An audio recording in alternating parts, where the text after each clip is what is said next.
أعوذ بالله من الشيطان الرجيم بسم الله الرحمن الرحيم وإذ استسقى موسى لقومه فقلنا اضرب بعصاك الحجر فانفجرت منه 12 عينا قد علم كل أناس مشربهم كلوا واشربوا من رزق الله ولا تعثوا في الأرض مفسدين۔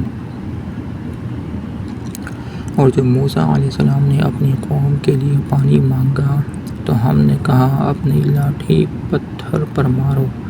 جس سے 12 چشمے پھوٹ نکلے، اور ہر گروہ نے اپنا چشمہ پہچان لیا،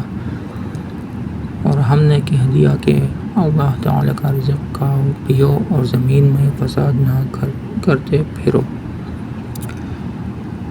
وہ چٹان اب تک جزیرہ نمائے سینا میں موجود ہے، سیاح اسے جا کر دیکھتے ہیں اور چشموں کے شگاف اس میں اب بھی پائے جاتے ہیں۔ چشموں میں یہ مصلحت تھی کہ بنی اسرائیل کے قبیلے بھی 12 ہی تھے۔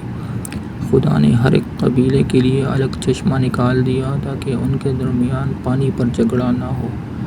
اور بعض نے کہا ہے کہ وہ پتھر ان کے ساتھ رہتا تھا جو اپنے ساتھ لے کے گھومتے تھے، جو چوکور پتھر تھا، اور اس پہ جب بھی عصا مارتے تھے موسیٰ علیہ السلام تو اس سے چاروں طرف 3 چشمے پھوٹ نکلتے تھے، اور جب وہ دوبارہ مارتے تھے تو وہ پانی بند ہو جاتا تھا۔ واللہ اعلم۔ وَإِذْ قُلْتُمْ يَا مُوسَىٰ لَن نَّصْبِرَ عَلَىٰ طَعَامٍ وَاحِدٍ فَادْعُ لَنَا رَبَّكَ يُخْرِجْ لَنَا مِمَّا تُنبِتُ الْأَرْضُ مِن بَقْلِهَا وَقِثَّائِهَا وَفُومِهَا وَعَدَسِهَا وَبَصَلِهَا قَالَ أَتَسْتَبْدِلُونَ الَّذِي هُوَ أَدْنَىٰ بِالَّذِي هُوَ خَيْرٌ اهْبِطُوا مِصْرًا فَإِنَّ لَكُم مَّا سَأَلْتُمْ وَضُرِبَتْ عَلَيْهِمُ الذِّلَّةُ وَالْمَسْكَنَةُ وَبَاءُوا بِغَضَبٍ مِّنَ اللَّهِ ذلك بأنهم كانوا يكفرون بآيات الله ويقتلون النبيين بغير الحق ذلك بما عصوا وكانوا يعتدون۔ اور جب تم نے کہا اے موسیٰ ہم سے ایک ہی قسم کے کھانے پر ہرگز صبر نہ ہو سکے گا، اس لیے اپنے رب سے دعا کیجیے کہ وہ ہمیں زمین کی پیداوار ساگ، ککڑی، گیہوں، مسور اور پیاز دے۔ آپ نے فرمایا بہتر چیز کے بدلے ادنیٰ چیز کیوں طلب کرتے ہو؟ اچھا شہر میں جاؤ، وہاں تمہاری چاہت کی یہ سب چیزیں ملیں گی۔ ان پر ذلت اور مسکینی ڈال دی گئی اور اللہ کا غضب لے کر وہ لوٹے، یہ اس لیے کہ وہ اللہ تعالیٰ کی آیتوں کے ساتھ کفر کرتے تھے اور نبیوں کو ناحق قتل کرتے تھے۔ یہ ان کی نافرمانیوں اور زیادتیوں کا نتیجہ ہے۔ اس کا یہ مطلب نہیں ہے کہ من و سلوہ چھوڑ کر جو بے مشقت مل رہا ہے وہ چیزیں مانگ رہے ہو جن کے لیے کھیتی باڑی کرنی پڑے گی، بلکہ مطلب یہ ہے کہ جس بڑے مقصد کے لیے یہ صحرا نوردی تم سے کرائی جا رہی ہے اس کے مقابلے میں کیا تم کو کام و دہن کی لذت اتنی مرغوب ہے کہ اس مقصد کے چھوڑنے کے لیے تیار ہو اور ان چیزوں سے محرومی کچھ مدت کے لیے بھی برداشت نہیں کر سکتے؟ آیات سے کفر کرنے کی مختلف صورتیں ہیں۔ مثلاً ایک یہ کہ خدا کی بھیجی ہوئی تعلیمات میں سے جو بات اپنے خیالات یا خواہشات کے خلاف پائی جائے اس کو ماننے سے صاف انکار کر دینا۔ دوسرا یہ کہ ایک بات کو یہ جانتے ہوئے کہ خدا نے فرمائی ہے پوری ڈھٹائی اور سرکشی کے ساتھ اس کی خلاف ورزی کرنا اور حکم الہی کی کچھ پرواہ نہ کرنا۔ تیسری یہ کہ ارشاد الہی کے مطلب اور مفہوم کو اچھی طرح جاننے اور سمجھنے کے باوجود اپنی خواہشات کے مطابق اسے بدل ڈالا۔ بنی اسرائیل نے اپنے اس جرم کو اپنی تاریخ میں خود تفصیل کے ساتھ بیان کیا ہے۔ مثال کے طور پر ہم بائبل سے چند واقعات یہاں نقل کرتے ہیں۔ نمبر 1، حضرت سلیمان علیہ السلام کے بعد جب بنی اسرائیل کی سلطنت تقسیم ہو کر 2 ریاستوں یعنی دولت یہودیہ اور دولت سامریہ میں بٹ گئی تو ان میں باہم لڑائیوں کا سلسلہ شروع ہوا، اور نوبت یہاں تک آئی کہ یہودیہ کی ریاستیں اپنے ہی بھائیوں کے خلاف دمشق کی آرامی سلطنت سے مدد مانگی۔ اس پر خدا کے حکم سے حنانی نبی نے یہودیہ کے فرمانروا کو سخت تنبیہ کی، مگر اس نے اس تنبیہ کو قبول کرنے کے بجائے خدا کے پیغمبر کو جیل بھیج دیا۔ حضرت الیاس علیہ السلام نے جب بال کی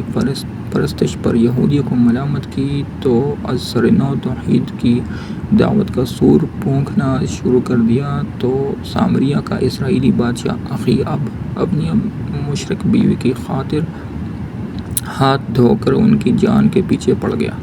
حتیٰ کہ انہیں جزیرہ نما سینیا کے پہاڑوں میں پناہ لینی پڑی۔ اس موقع پر جو دعا حضرت الیاس علیہ السلام نے مانگی ہے اس کے الفاظ یہ ہیں: بنی اسرائیل نے تیرے عہد کو ترک کیا، تیرے نبیوں کو تلوار سے قتل کیا، اور میں ہی اکیلا بچا ہوں، سو وہ میری جان لینے کے در پہ ہیں۔ ایک اور نبی حضرت میکایاہ کو اسی اخی اب نے حق گوئی کے جرم میں جیل بھیجا اور حکم دیا کہ اس شخص کو مصیبت کی روٹی کھلانا اور مصیبت کا پانی پلانا۔ پھر جب یہودیہ کی ریاست میں اعلانیہ بت پرستی اور بدکاری ہونے لگی اور زکریا نبی نے اس کے خلاف آواز بلند کی، تو یہودا کے بادشاہ کے حکم سے انہیں عین ہیکل سلیمانی میں مقدس اور قربان گاہ کے درمیان سنگسار کر دیا۔ اس کے بعد جب سامریہ کی ریاست اشوریوں کے ہاتھوں ختم ہو چکی اور یروشلم کی یہود ریاست کے سر پر تباہی کا طوفان کھڑا ہوا، تو یرمیاہ نبی اپنی قوم کے زوال پر ماتم کرنے اٹھے اور کوچے کوچے انہیں پکارنا شروع کر دیا کہ سنبھل جاؤ، ورنہ تمہارا انجام سامریہ سے بھی بدتر ہوگا۔ مگر قوم کی طرف سے جو جواب ملا وہ یہ تھا کہ ہر طرف سے ان پر لعنت اور پھٹکار کی بارش ہوئی۔ پیٹے گئے، قید کیے گئے، رسی سے باندھ کر کیچڑ بھرے حوض میں لٹکا دیے گئے تاکہ بھوک اور پیاس سے وہیں مر جائے، اور ان پر الزام لگایا گیا کہ وہ قوم کے غدار ہیں، بیرونی دشمنوں سے ملے ہوئے ہیں۔ ایک اور نبی حضرت آموز کے متعلق لکھا ہے کہ جب انہوں نے سامریہ کی اسرائیلی ریاست کو اس کی گمراہیوں اور بدکاریوں پر ٹوکا تو ان کی حرکات کے برے انجام سے خبردار کیا۔ انہیں نوٹس دیا گیا کہ ملک سے نکل جاؤ اور باہر جا کر نبوت کرو۔ حضرت یحییٰ علیہ السلام نے جب بد اخلاقیوں کے خلاف آواز اٹھائی تو یہودیہ کے فرمان روا ہیرودیس کے دربار میں کھلم کھلا ہو رہی تھی، تو پہلے وہ قید کیے گئے، پھر بادشاہ نے اپنی معشوقہ کی فرمائش پر قوم کے اس صالح ترین آدمی کا سر قلم کر کے ایک تھال میں رکھ کر اس کی نذر کر دیا۔ آخر میں حضرت عیسیٰ علیہ السلام پر بنی اسرائیل کے علماء اور سرداران قوم کا غصہ بھڑکا، کیونکہ وہ انہیں ان کے گناہوں اور ریاکاریوں پر ٹوکتے تھے۔ اس قصور پر ان کے خلاف جھوٹا مقدمہ تیار کیا گیا، رومی عدالت سے ان کے قتل کا فیصلہ حاصل کیا گیا، اور جب رومی حاکم نے یہود سے کہا کہ آج عید کے روز میں تمہاری خاطر یسوع اور برابا ڈاکو دونوں میں سے کس کو رہا کروں، تو ان کے پورے مجمع نے بالاتفاق پکار کر کہا کہ برابا کو چھوڑ دے اور یسوع کو پھانسی پر لٹکا دے۔ یہ ہے اس قوم کی دستان جرائم کا ایک نہایت شرمناک باب، جس کی طرف قرآن کی اس آیت میں مختصراً اشارہ کیا گیا ہے۔ اب یہ ظاہر ہے کہ جس قوم نے اپنے فساق و فجار کو سرداری اور سربراہ کاری کے لیے اور اپنے صلحاء اور نیکوں کو جیل کے لیے پسند کیا ہو، اللہ تعالیٰ اس کو اپنی لعنت کے لیے پسند نہ کرتا تو آخر اور کیا کرتا۔ سبحان ربک رب العزت عما یصفون وسلام علی المرسلین والحمد للہ رب العالمین،